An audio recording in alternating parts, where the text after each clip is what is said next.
What's up, Tiger fans? Anthony Ashnault here, back with Get In, the Princeton Wrestling Podcast. Today will be a podcast with head coach Joe Dubuque and head assistant coach Cody Brewer, and we're excited to have them on. I know today it might be a little extra shiny in that camera today. You know, we got the big wigs, we got some NCAA titles here, and you know, me and Coach Brewer, we got some bling blings on the hands, but you know, Coach Dubuque, he's actually he's missing the ones on his hands, but you zoom in there on that belt, man, that thing's nice and shiny. Joe, why no ring? You got the message, right? Yeah. So unfortunately, a few years back, those rings were taken in a break-in. So, but fortunately, they left me my championship belt buckle. So, I was always planning on getting those rings back, but just too busy on, trying to get some guys to win their own national titles. Yeah, maybe next national champ we get, man, we just get the coach a ring. We get you another ring. You know, did you get any? I guess no, you didn't win a Big Ten title. Sorry about that. I didn't think I was in there. You got 3, right? I did get 3, but I have no rings for that. I'm not gonna. You know what? I'm not gonna compliment you anymore on those 3 Big Ten titles. Yeah, I gotten a lot of compliments. Every recruiting trip, I get tons of compliments on that. It's great. 3. Yeah, it really fills my ego. I feel good after that meeting every time. Would have loved 1. Would have loved to even make a final. So, Joe, head coach here now. What season is this as a head coach? This is going into season 3 as head coach. I believe it's season. I think it's season 14, maybe, as just being here at Princeton. I might be mistaken, but seems like I've been here a century. Yeah. It's been great, right? It's being in different roles and different times of the program.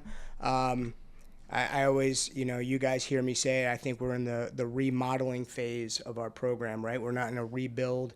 We're just trying to remodel the program a little bit. And I think having you two guys and Coach Wolf by my side, I think it's a pretty easy remodel. And I think it's something that's very enticing for kids who are wanting to chase down that dream of being a national title or national champ, while also getting the best education this country can offer.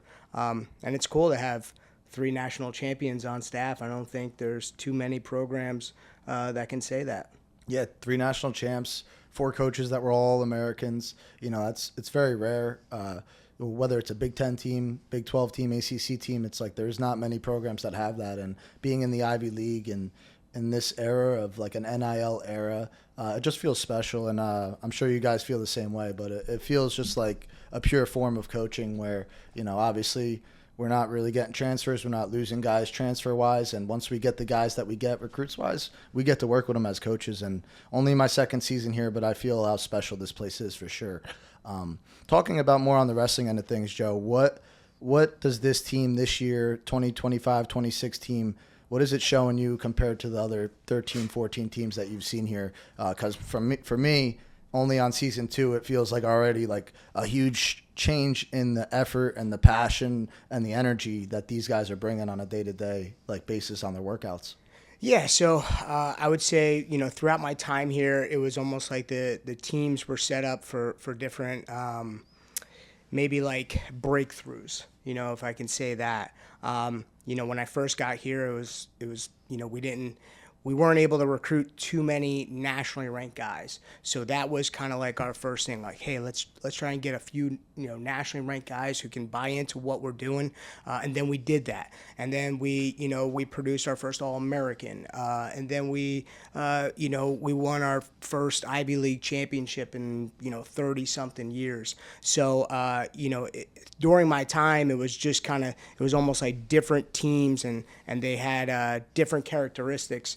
Where I feel like this team right now, it's almost like the perfect culture that we talk about of like not only loving Princeton, right, as a school, as a place, but also loving wrestling, right? I think we're getting a lot more guys who love wrestling just as much as they love, Princeton University, the academics, the experience, and I think it's really showing in this year, or this season with the preseason. The effort and the energy and the competitiveness has been amazing. It's been off the charts. So I'm excited. I mean, just the excitement and the buzz in the room. I mean, again, it's I'm fortunate to come to work every day and be around a couple of animals like you guys, and trying to chase your goals, and then they see you guys do that, and it's contagious. You guys say that a lot.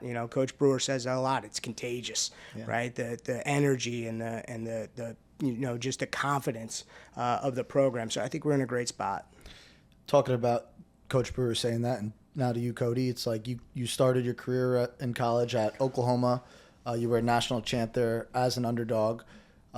Talk to us a little bit. I got recruited by Mark Cody while you were there, so I know a little bit about the culture. But talk to us a little bit, like what the culture was like there, coming from such a winning tradition to kind of going through a little bit of a lull, changing coaching staffs, and then a huge culture shift while you were there probably. What do you feel like you contribute as a coach from what you got out of your experience at Oklahoma? Yeah, I feel like Coach Cody was big. I mean, we've talked about it, like on culture was the biggest thing, like finding the right guys for your program. I think for us, it was always like, how do we find – I mean, you were on a recruiting trip, so we were trying to find you and get you to be a Sooner as well. But it was like just finding the right guys and taking a bunch of guys that people probably hadn't heard of. I was probably – somewhat in the rankings in high school and had some talent, but a bunch of my teammates as well were kind of, I would say, unknowns, and ended up, doing great things when we were there at OU. So it was everybody bought into his vision, to his process, and taking that away from coaching is just, we talk about it's contagious. The culture, it's all about guys that love wrestling and want to compete and want to raise the level to be on that stage. I remember – when I was 10 years old, whatever it was, watching the NCAAs on TV, I was like, I want to be on that stage so bad. And I felt that when I was there at OU, like everybody kind of wanted that same drive. And maybe it wasn't when they were 8, it was when they were 15, 16, saw the NCAAs on TV, and that vision that you had for it. I think that's what we're looking for now. The Princeton guys that see that stage and like, I want to be on that so bad. I'll do what it takes to get there. So I think that's the biggest thing I took from my time at OU, that it was just everybody bought into the same vision. And shout out to my coach, Coach Leitner, just got inducted in the Oklahoma Hall of Fame. He was a big part of my career and a big part of a lot of the guys that when I was around at OU, he was a difference maker. So do you think seeing that culture there and seeing what kind of athletes they were trying to bring in, do you feel like it's easier for you to pick out those athletes now that you're recruiting? Yeah, I think so. I think you just, and getting to know these kids in the recruiting process is fun, right? I mean, a lot of people, it's stressful at times because you hear yes, you hear no, other guys going, but man, it's fun in the ways that you see parts of maybe what you saw as an athlete, but also these guys, you get to know them and what they love about the sport. If they love to grind, if, hey, I can't wait to compete, those kind of things, you pick out those characteristics and try to mimic it here at Princeton is what we're trying to do. Yeah, and now more to you as an athlete, a question here. You All-American your first 2 years of college, goal to win a national title. Then junior year, kind of have an up and down year. You get to the national tournament, I think seeded 14th or 11th or 14th, 13th in the middle. You were close. And you go and you rattle off a bunch of wins and some dominant wins, putting guys to their back, tons of Turks at tournament, transitions to the back, and you win. You're a national champ as a junior. How do you take that experience and now bring it to the table with our Princeton guys who, we're coming off a season with a bunch of talent, decent years last year, but no All-Americans, no guys in the round of 12 to even have one more win to be an All-American. How do you take your experience and try to influence these guys? Like, hey, it doesn't matter. Like, you could be counted out, but that doesn't matter. Yeah, I think that's what gets you out of bed, right? As a coach, is to say that you don't always have to be seeded number one. I think I can resonate with a lot of guys that, every year at NCAAs there was only 1 year I was in the top 8, I think, to be an All-American, to be seated there. So I just think, I can resonate with a lot of people. I've never, I've been on top of the mountain, and then the next year I take third. So it's not like it's every year is completely different. That's the one thing I've learned. You never know when your time is going to be. And I had a coach tell me back in the day, it was like, if you're healthy, and you can compete at the nationals, you got a shot to win it. So I kind of took that and resonated with, hey, I'm healthy. I got to put 5 matches together. And that tournament, it just didn't really matter who was in front of me. I only had 1 loss that year, and it was kind of a wacky seeding year, but I just knew I had the opportunity to win it and to compete at a high level. But like I said, it always goes back to the people I had around me, my teammates, my coaches. Those people kind of got me to that point. Now it was, time to elevate. And I don't know, I loved kind of like watching Coach Dubuque when he was in college and yourself being around you a little bit. It's like you got to love to compete when the lights are the brightest. And I just – there was something about the semis, the quarter, like those were all just big moments in my career. It was like, it's the time now to show my skills. So, yeah, I wasn't picked to win it, but, it doesn't really matter when you get to that tournament. And, hopefully, like I said, you're healthy and you can compete. But it was a blur, that's for sure. I remember looking back. I finally watched the matches through COVID, like sat back and watched them all because we weren't doing much at home, and it was pretty awesome. Obviously something I get to share with my son, my wife now, that's pretty special to me, that you don't realize what you did until after the fact, and you're like, all right, that was pretty awesome. So Sure. in that way. Joe. Anthony, well, I got a question for you. Were you seeded number 1 your senior year? Yeah. I think so, yeah. Yeah. Well, I beat because I had You to, won the I had Vegas to be, I think tournament. Kolodzik was 4. You don't remember if you were seeded 1? I don't. Oh. I beat You all, definitely were. I I beat remember all the watching. other guys Yeah. that were Yeah. seated high besides Austin O'Connor, but he lost to Micah Jordan already at that point of the year. So Okay. Yeah. I'm pretty sure I was 1, Micah was 2, Austin O'Connor might have been 3, or maybe even Mitch Feinsilver. I'm not positive. And then No, I think we were O'Connor and then Kolodzik. Yeah, I think we were 4 because I think we lost to you in the semis. Yeah. Yeah, Kolodzik lost to you in the semis. For you, you wrestled in 2 semifinals and got through as an athlete. What was more exciting, coaching Pat Glory to win the semifinals and get to the finals, or as an athlete getting to the finals the first through second time? Tough question. Ooh, it's from an excitement standpoint. Excitement, energy, It was thrilled feeling. It was coaching Pat. Yeah. It was coaching Pat because obviously winning my first semifinal, I was excited, but the job wasn't done.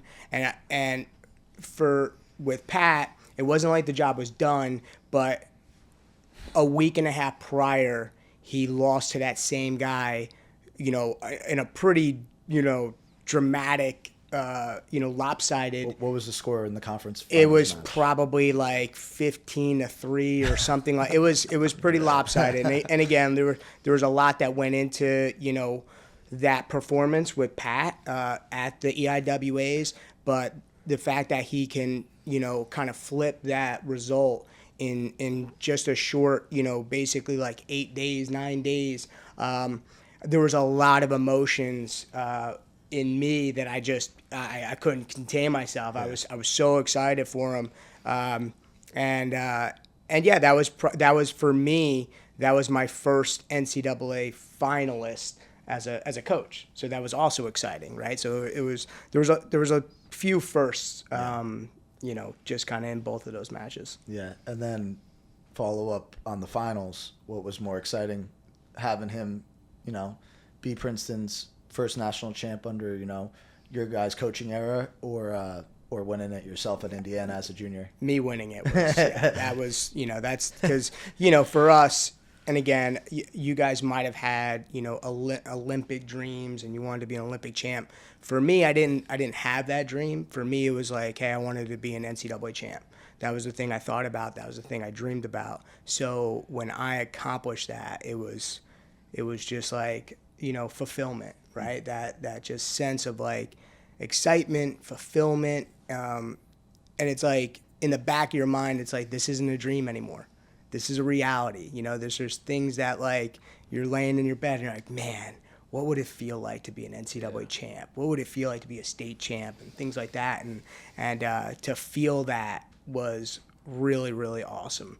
So yeah, as much as I was super excited for Pat, I was very excited for my own personal, goal and achievement of being an NCAA champ.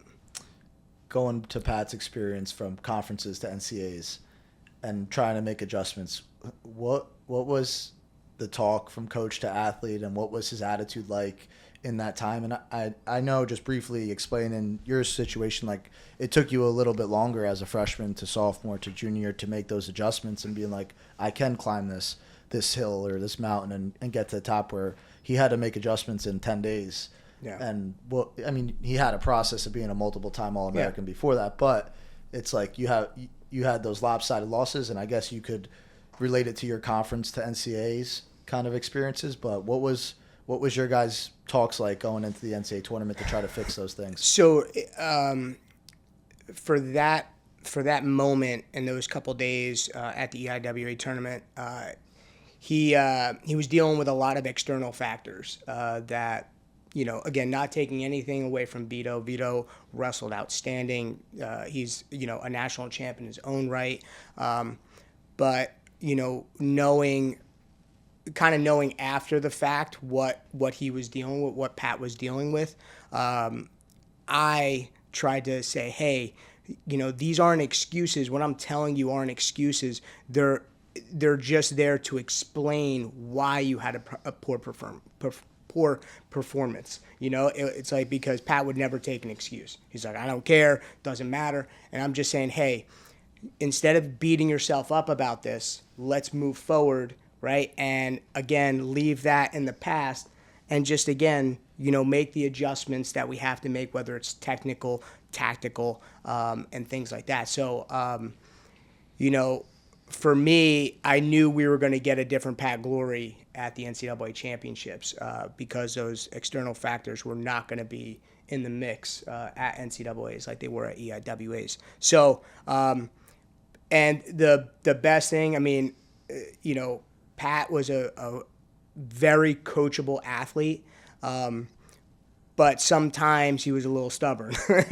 So it took probably 3 or 4 conversations with him to get him on board, just because he has such a high standard for himself. So he was like, again, he'll never take an excuse. And I'm like, I'm not trying to make excuses for you, buddy. I'm just trying to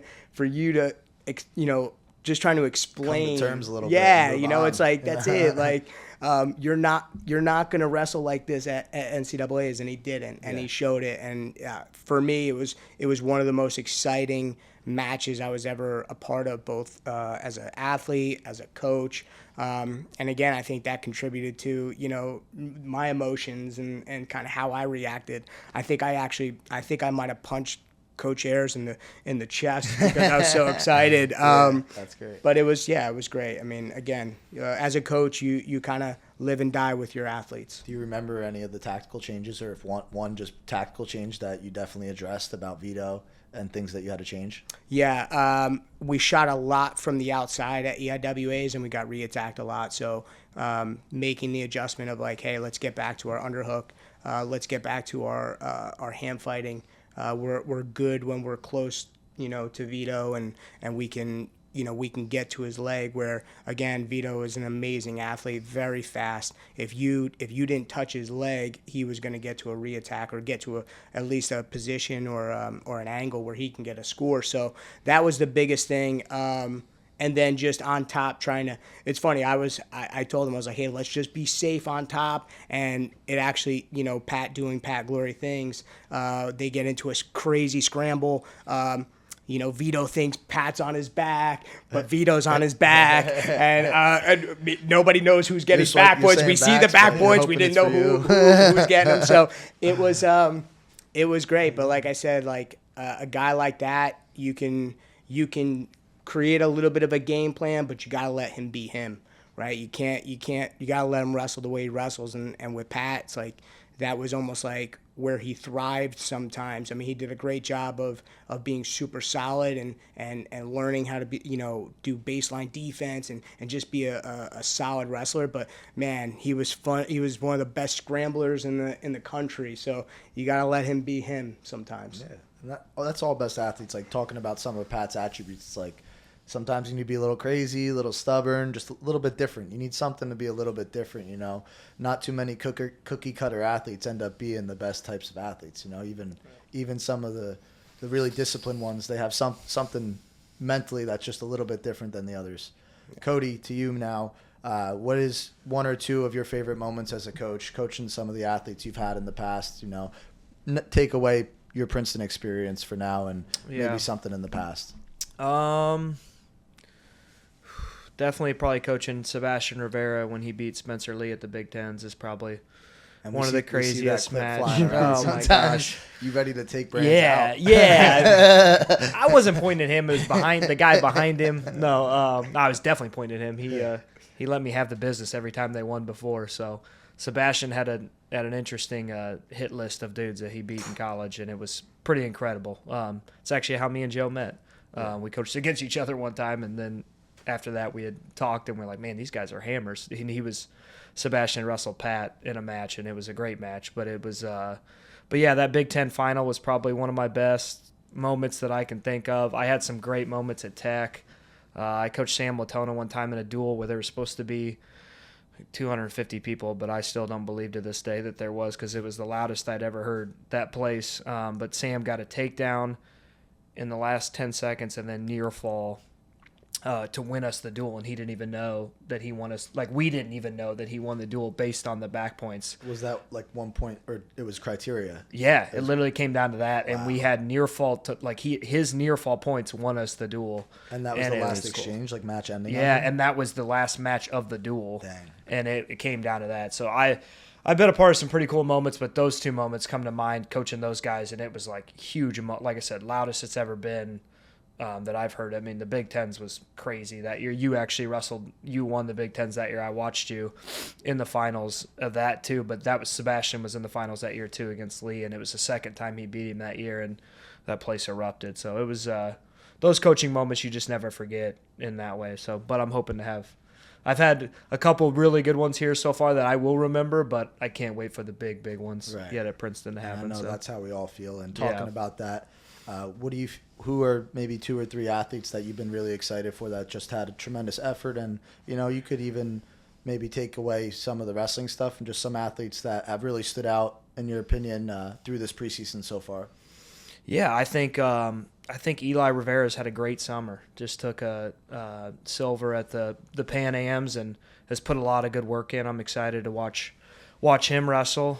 Ty Whalen we don't even recognize him anymore because of how big he is and strong looking. Yeah, he ate himself, and now we're dealing with that. But now it used to be fun to wrestle with him. Now it's not at all. Which is a great thing. Yes, in that way. I pass him off to you, and that way you're like, no, I don't want it either. I actually asked him yesterday, and he's like, I got a list, man. I got a waiting list. Like, all right. I was like, put me on for 3 weeks. Yeah. let me live for a couple weeks and try to. Let me get 5 more pounds on. Yeah. But Ty had some exciting matches last year, and I'm excited to see what he does this year. And then one of the freshmen, Matt Martino, I'm excited to see what he does. He's been great in the room. He's super competitive, and I'm excited to see what he does as a true freshman. You never know how these guys come in, but just the talent level and his effort has been great. So I'm excited, man. It should be a good crew of, as you guys know, a good crew of kids that.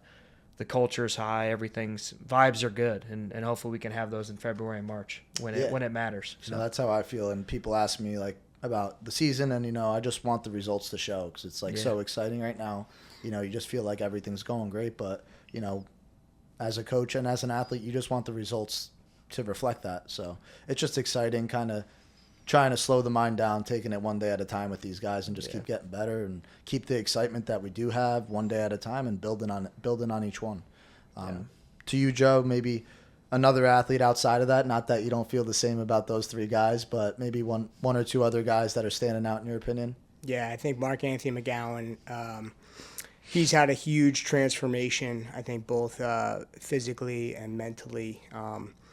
He was pretty devastated not being a national champ last year. It wasn't even like getting on the podium because that really wasn't his goal. Yeah. His goal was to be a national champ. He wanted to come here and be Princeton Wrestling's first 4-time national champ. And with him not getting that, it was obviously devastating. But with him, and again, it's almost like not a double-edged sword, but it's almost like it's a blessing and a curse where he's so driven, right? And he's been so good for so long, for so long of his career.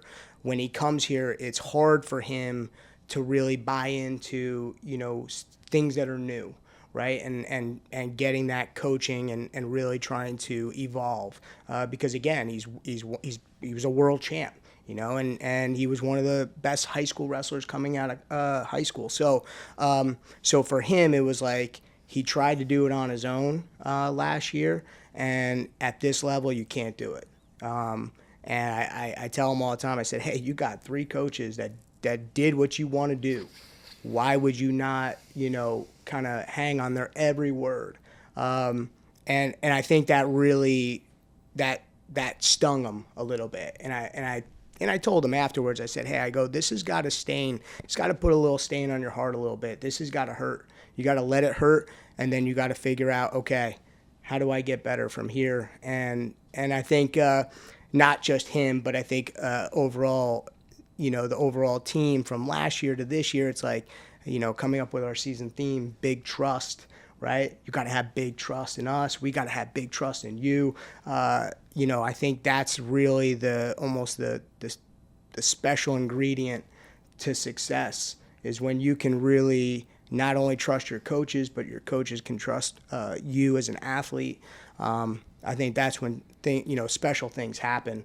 So for him, it's almost like a 180. Yeah. He's stepped into a leadership role where not only where last year I think he very much so led by example, but now he's being vocal about it, and he's encouraging his teammates. And that's what you want to see. We got 28, 29 guys on the team. That's what we want. We want 28, 29, leaders that are trying to lead not only by their actions, but also, again, being positive and encouraging and trying to inspire their teammates and their brothers. So yeah, people better remember the name Mark Anthony McGowan, because He's got a checklist. Yeah. He's got a checklist in his head, and he's driven, man, and I'm excited for him. It's crazy to say, and I agree. Made a 180 change, and it's crazy because he was already somewhat dominant in some of his performances last year, and it's amazing in all of our heads of maybe what he can be, and what he's showing us in the room of what he is. It's just like, can that be the same version in competition? And we got a scary product, scary for other people. Yeah. And he might be the most guy that gets talked about when people ask me about the programs. Like, is Mark Anthony going to be at 125 again? It's almost, I could tell they're just like, shit. Like, no one wants to wrestle Mark Anthony at 125. And I'm 160 pounds and I barely want to wrestle Mark Anthony. It's not fun. So it's awesome to see that. And I love the leadership he's shown, man. He found his edge to me. He found, not every day is going to be the most motivating, but he found his edge to find where he's going to have motivation. And you could just see it. He walks in the room, he's got a bounce to his step. He's like, let's get to work. Like, let me get my hands on the best guy in the room who's going to challenge me where I need to go make improvements. And, I think for us, we just got to do everything we can to keep that attitude that he has right now. And things will take care of himself just how he is right now. So it's really exciting. That's good. What are some things you're looking forward to as the team? Maybe a dual meet this year at home or a dual meet away. What is 1 or 2 matches you're looking forward to the most as coaches and for our guys? Why don't you go? Man, I didn't have any time to think now. No, no, you're good. Always, obviously,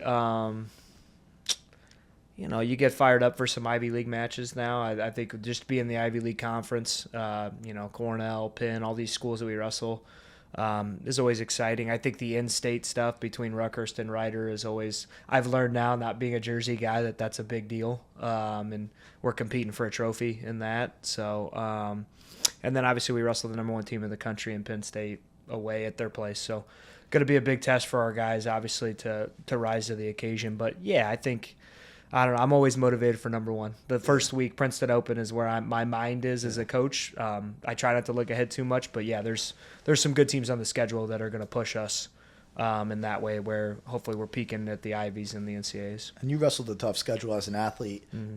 For me, it feels like it only helped wrestling the guys that I'm going to see in the quarters and the semifinals. Even if it didn't go my way, I was way more confident that I could accomplish my goals, or at least I understood what I had to do as the athlete to beat a guy that might have been better than me, which happens as an athlete. And you need to get through guys that might have more skills than you. And by wrestling them sometimes in the season for me, gave me that experience to be like, okay, like Pat did versus Vito, it's like I got to avoid legs being thrown in on top, or I need to figure out how to get out of a crab ride, or I need to finish my single on this guy because I'm only going to have 2 chances on his leg. So those things definitely help. You feel the same way about being at Oklahoma now, looking at our schedule, Princeton this year being tough. Yeah, I think when we were all putting together and kind of sat down, it was like, where can we be challenged so we are ready for the NCAAs? And whether you see them or not, it's just having that. I remember, in college having 20 to 25 matches. And I thought that was great. I was like, I have enough experience. I've wrestled quite a bit. We've had some big dual meets. We've gone to some, some places that are loud. And that just that environment as an athlete, I kind of got to the NCAAs and was never shocked, in that way of being like, oh, wow, this is there's a lot of people here. It was like, man, there's some of these duels you go to, people are right on top of you. It may be a gym of 500 people, but they're right next to the mat. They're talking to you before you wrestle, after. I mean, you need that, I think, as a college wrestler to know what that feels like, to walk in another building. And I think for me as an athlete, my favorite matches were away. I mean, I liked being at OU, but it was like going into somebody else's building, beating them. There was nothing better than that. So I think, like I said, with the schedule we put together and the teams that we're going to see, you're going to feel that big crowd vibe, kind of no matter where we go, just because college wrestling is getting bigger and bigger and more people are coming to matches. So, and I think our environment we're trying to create at Princeton now is going to give some teams that feel of like, if we pack Jagwin and do what we're supposed to do, winning matches, teams are going to come in and be like, we got to go to Princeton. And that's really what you want in that way. To me, it's all part of like the culture we're trying to build. It's building the schedule is part of that culture, showing our guys like we expect to not just be like competing against these teams. We expect to win, knock guys off and win these matches. Yeah. And that's just the expectation of our culture. So I feel like everything we're doing, from the schedule to actually the things that we've implemented, like, just Tiger mentality, or things like Mark Anthony making changes in his personality in terms of the wrestling workouts and how he goes about things, being a leader. Joe, speak a little bit about what do you feel like got the culture to where it is at right now? Well, before I do that, I'm going to talk about one match that I'm pretty excited about, and it's definitely going to. I didn't ask you because Cody just kind of went through the whole schedule, so Well, sorry about that. Well, that's all right. That's all right. My bad. That's all right. He did. It's a good schedule. One or two matches. Well, these 8 dates. No, I like it. Dang, I like crushed it. it. So I like it. But I'm excited to see what Anthony Ashnault, or how Anthony Ashnault is going to be received by Jersey Mike's Arena. Oh, I can't wait. That's my one. If I So had to pick. it's be fun. I'm excited to see what that was, because when I first coached against Rutgers at Rutgers, I had people in the stands booing me that were my own family. Okay? No, it was. Bill ain't doing that. He ain't doing that. So I'm excited for that. I think that's going to be a super cool experience for you. Even though you're going to be in the orange and black, I think it's, that is your alma mater, and that's, something that you helped build. But now you're on the other side, and it's, hey, you're battling for the guys who are behind you.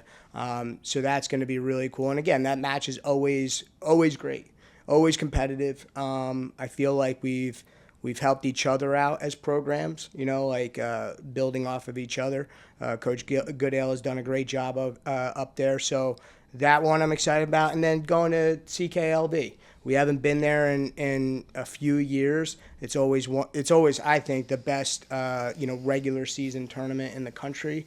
So I think it'll give us a good benchmark of where we are, in December, to kind of see like, hey, we don't need to be peaking, but I want to see how our guys are going to be up to that point, and what adjustments we need to make after Christmas break. Yeah.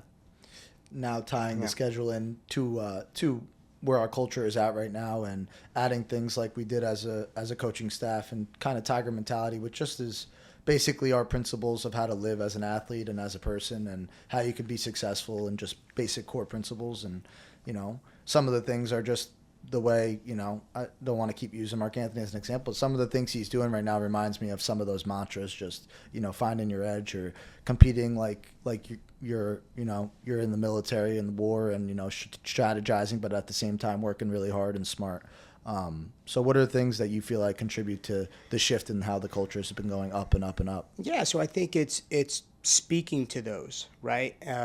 Right? It's not just writing these things down and calling it, Tiger mentality and you have these things. It's actually talking about those things on a daily basis, on a weekly basis, on a monthly basis, and pointing out examples or situations where that's what we're talking about. That's what embodies, Tiger mentality. Whatever situation that was right there. And then when a kid can identify that and say, oh, that's what you're talking about. It's like, yeah, that's what we're talking about. And everybody can have that ability, right? These aren't things that are impossible tasks. These are most of the time just choices that you have to make that are often difficult, but it's the right thing to do, and I think that's actually one of them, right? Yeah. One of our Tiger mentality mantras or lines or whatever you want to call it. But the really cool thing is that us as coaches were able to sit down and put what helped us gain success and put it on paper and talk to these guys and say, hey, this is what helped me. I think, you don't have to take all of them, but you can take some of them and make it your own. Put your identity on it and you'll find success. So the culture is always going to be the same, but a little different, just because, again, you have different personalities coming in and going out of the program. But it's obviously our job as coaches to make sure that the foundation of the culture stays the same. Yeah. You know what I mean? Like, what is important to us as coaches, and how we want our guys to compete and how we want them to represent Princeton wrestling is our job. So, again, man, I can't be more excited for the start of this season. I think a lot of people are probably sleeping on the Tigers, which is fine. I think I said this before. I was born with a chip on my shoulder, so I don't need too much to motivate me and get me riled up and get me excited to compete and get after it. So it's going to be a good one this year. Any closing remarks from you two? No, I'm excited for the year. Yeah. See what happens. So we got schedule pretty finalized, about to be out any second here, any day. How can fans, get tickets for the season this year, and what are some things they could do to support us in the next month leading into the Princeton Open? Yeah, season tickets will go on sale, I believe, October 12th. So this will be out probably after that, so hopefully we could get that out. Yep. So, anyway, or the best way to follow us is go to our social media, at Tiger Wrestling on Twitter, at Princeton Wrestling on Instagram, Facebook. We're constantly putting out content. We're putting out, events that we're holding. We'll have a coaches clinic October 26th. We have our orange and black showcase, which was formerly known as the Wrestle-Offs, but it's more of like, hey, getting a first look at the team this year. That'll be Saturday, October 25th. So, and then we kick off the season November 2nd with the Princeton Open. Come to our matches. I think that's the biggest thing, right? We want to build an environment that is great to wrestle in. Like Coach Brewer just said, like, we want teams to not want to come to Princeton, right? We want people leaving Jadwin with frowns on their faces, right? And I think if we can build an environment like that, that is not only, very electric for our guys, but it's not so welcoming for opposing teams. I think we're on the right track to not only a great program, but just a great experience for fans. I love it. Before we sign off here, I just want the camera to try to zoom in on that belt of Joe's. I didn't really realize it's got Joe Dubuque written above the JD. Yeah, it's very nice there. And you got Pat once he won his NCAA title. So that's when I was an assistant. I said anybody who wins a national title will get a similar belt buckle to mine. So when Pat won his, I got him a belt buckle made, and it was great. Yeah. I mean, and that tradition will live on as long as I am, head coach of the Princeton Tigers. Any national champion will get an awesome, championship belt buckle. Did you get 2? It's got both of them on here. Oh, Yeah, that's cool. That's so cool. it's got So he both. did re-up. Yep. So it's got That is really cool. 2005 and 2006 NCAA championships on there. That's sweet. Well, it was great having you guys on. Head coach Joe Dubuque, head assistant coach Cody Brewer. We appreciate you guys, and we're excited. We're excited for this season. I think all of us are really excited. So thanks for being on. Go Tigers. Thank you.